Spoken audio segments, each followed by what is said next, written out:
Hello दोस्तों आज हम बात करेंगे उस ताकत की जिसने पिछले 2 दशकों में दुनिया की सबसे तेजी से बढ़ती हुई नौसेना खड़ी कर दी है।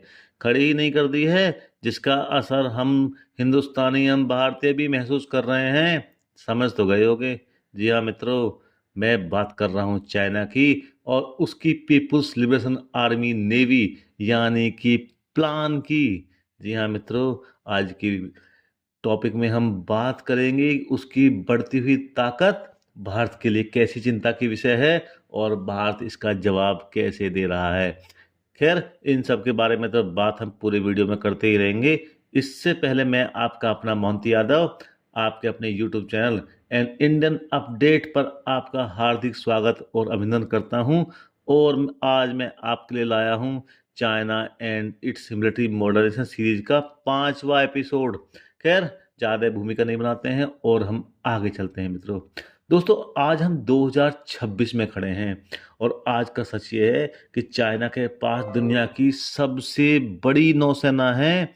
उसके पास 370 से अधिक युद्धपोत और पनडुब्बियां है, जबकि हमारे पास लगभग उसका 1/3 130 से 140 ही नौसैनिक प्लेटफॉर्म है। लेकिन मित्रों, लड़ाई संख्या से ही नहीं जीती जाती। लड़ाई का असली अंतर आता है टेक्नोलॉजी से, ट्रेनिंग से, हथियारों से, लॉजिस्टिक्स से और उन सब से आगे मित्रों युद्ध के अनुभव से। लेकिन हथियारों को और संख्या का अपना महत्व है और सबसे पहले नज़र डालते हैं मित्रों चाइना के युद्ध पोतों के ऊपर। अब युद्ध पोतों की श्रृंखला में एक चीज होती है दोस्तों, डिस्ट्रॉयर।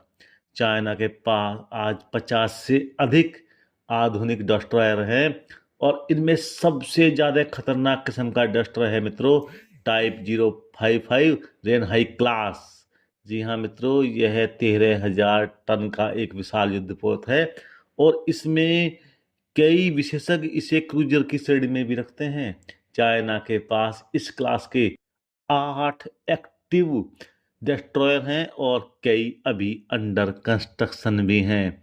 इसके अलावा टाइप 052D लुयांग थर्ड के लगभग 30 से अधिक एक्टिव हैं या निर्माण के अंतिम चरण में हैं।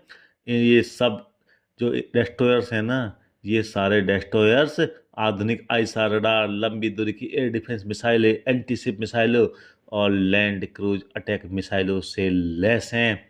इसके अलावा पुराने टाइप के जो डिस्ट्रॉयर हैं जैसे 052C, 051C, 052B और रशिया से खरीदा गया सोवरमैनी क्लास डिस्ट्रॉयर भी अभी भी सेवा में हैं।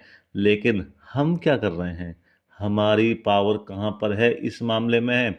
दोस्तों, भारतीय नौसेना के पास इस समय Kolkata class, Visakhapatnam class, Delhi class और राजपूत क्लास सहित लगभग 10 से 12 प्रमुख डिस्ट्रॉयर्स हमारे पास हैं, जो कि चाइना के मुकाबले लगभग 1/4 के आसपास बैठते हैं। संख्या में चाइना आगे है मित्रों। चाइना के डिस्ट्रॉयर्स हमारे मुकाबले लगभग 4 से 5 गुना ज़्यादा हैं। लेकिन भारत के जो नए डिस्ट्रॉयर्स या युद्धपोत हैं ना, उनमें BrahMos supersonic missile, Barak 8 air defence system, आधुनिक सेंसर और नेटवर्क सेंट्रिक क्षमता से लैस हैं। मतलब ताकत में हम कहीं कम नहीं, ज़्यादा बैठते हैं। अब आती है दोस्तों फ्रिगेट। फ्रिगेट के बारे में बात करते हैं। चाइना के पास टाइप 054A के लगभग 40 से ज़्यादा आधुनिक फ्रिगेट हैं और एक नया टाइप 054B भी इसने शामिल करना शुरू कर दिया है। अब आते हैं भारत के, तो भारत के पास शिवालिक क्लास, तलवार क्लास, नीलगिरी जैसे आधुनिक फ्रिगेट हैं और प्रोजेक्ट 70A के तहत नए नए जहाज भारतीय सेना में लगातार शामिल हो रहे हैं। भारतीय फ्रिगेटों की संख्या भी कम है, लेकिन स्ट्राइक क्षमता और ब्रह्मोस उन्हें दुनिया के चलते फिरते मॉडर्न वॉर मशीन में बदल देते हैं और बता देते हैं फ्रिगेट की ताकत। इसके बाद आते हैं मित्रों कार्वेट और मिसाइल बोट के बारे में। चाइना के पास लगभग 50 टाइप 056 कार्वेट और 60 से अधिक टाइप 22 मिसाइल बोट हैं मित्रों, जबकि भारत के पास कॉर्मोटा क्लास ASW कॉर्वेट, कोरा क्लास, खुकरी क्लास और तेज हमला करने वाली मिसाइल नौकाएं हैं। विशेष रूप से एंटी सबमरीन युद्ध में भारत की ताकत लगातार बढ़ रही है। अब आते हैं लॉजिस्टिक्स, जिन्हें असली ताकत माना जाता है। लड़ाई सिर्फ मिसाइलों से नहीं जीती जाती। अगर आपके जहाज़ों में समुद्र में महीने तक ईंधन, गोला बारूद और रसद प्राप्त करने की क्षमता ना हो, ये क्षमता है, तभी आप अपना शक्ति प्रदर्शन कर सकते हैं। चाइना के पास टाइप 0901 और टाइप 903 जैसे आधुनिक फ्लीट सपोर्ट शिप हैं, जो उसके एयरक्राफ्ट कैरियर स्ट्राइक ग्रुप को लंबे समय तक समुद्र में बनाए रख सकते हैं। भारत के पास भी आईएनएस दीपक, आईएनएस शक्ति और अन्य फ्लीट टैंकर है, लेकिन चाइना की ताकत इस मामले में बहुत ज़्यादा है और भारत की ताकत का उसके साथ कंपैरिजन करना थोड़ा मुश्किल है। इसके अलावा होते हैं सहायक जहाज, जो जहाज अस्पताल का काम करते हैं, मतलब high hospital ship, ice breaker, survey, electronic intelligence, missile tracking और अनुसंधान पोत और सैकड़ों अन्य हेल्पर जहाज होते हैं।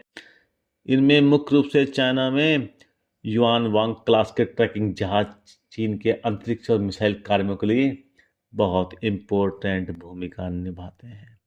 अब लेकिन इतना सब होने के बाद और भारत इतना पीछे है, तो भारत की ताकत क्या है? मित्रों, मैंने पहले ही कहा था कि संख्या का अपना महत्व है, लेकिन संख्या ही सब कुछ नहीं होती। इसके आगे भी एक चीज़ होती है जो मैं आपको अब बताता हूँ। जी हाँ दोस्तों, ये सच है कि संख्या के मामले में भारत पीछे है, लेकिन रणनीति के मामले में भारत पीछे नहीं है। भारत का सबसे बड़ा हथियार है उसकी ज्योग्राफी मित्रों। जी हाँ, भारत का सबसे बड़ा हथियार है भारत की ज्योग्राफी। हिंद महासागर से आने वाले अधिकांश चाइनीज व्यापारिक जहाज और ऊर्जा आपूर्ति जहाज मलक्का जलडब्रू मध्य से गुजरते हैं और भारत के अंडमान निकोबार कमांड इस पूरे क्षेत्र को डोमिनेट करने की क्षमता रखती है। मतलब किसी भी विपरीत परिस्थिति में हम लोग सबक सिखा सकते हैं, पूरा का पूरा व्यापार और मूवमेंट कंट्रोल करके अंडमान निकोबार कमांड से।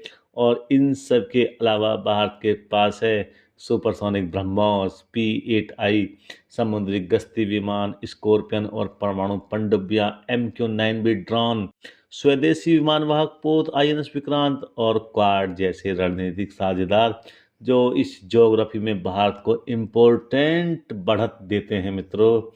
अब आती हैं चाइना की चुनौती, जो चाइना हमारे सामने लगातार पेश कर रहा है। जी हाँ दोस्तों, चाइना हिंद महासागर में अपनी उपस्थिति तो लगातार बढ़ा ही रहा है और उसके पास जिबूती के रूप में पहले से ही एक एक्टिव नौसैनिक अड्डा भी है। पाकिस्तान का ग्वादर, श्रीलंका का हम्बनतोटा, बर्मा के बंदरगाहों के माध्यम से वह अपने समुद्री नेटवर्क को लगातार मजबूत कर रहा है और भारत भी उसी ज़रूरतों के हिसाब से अपनी स्ट्रेटेजी बदल रहा है।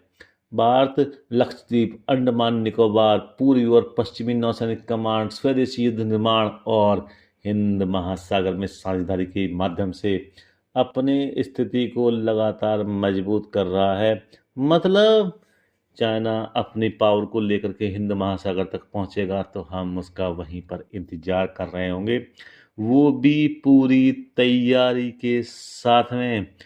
दोस्तों, जहाज़ों की संख्या देखी जाए तो चाइना दुनिया की सबसे बड़ी नेवी है, लेकिन वास्तव में अगर हिंद महासागर में पावर देखी जाए, सैन्य प्रभाव देखा जाए, समुद्री भूगोल, साझेदारी, ब्रह्मोस जैसी मारक क्षमता और भारतीय सेना के टॉप क्लास की ट्रेनिंग को देखा जाए, तो भारत एक मजबूत समुद्री शक्ति है और कम से कम हिंद महासागर में तो है।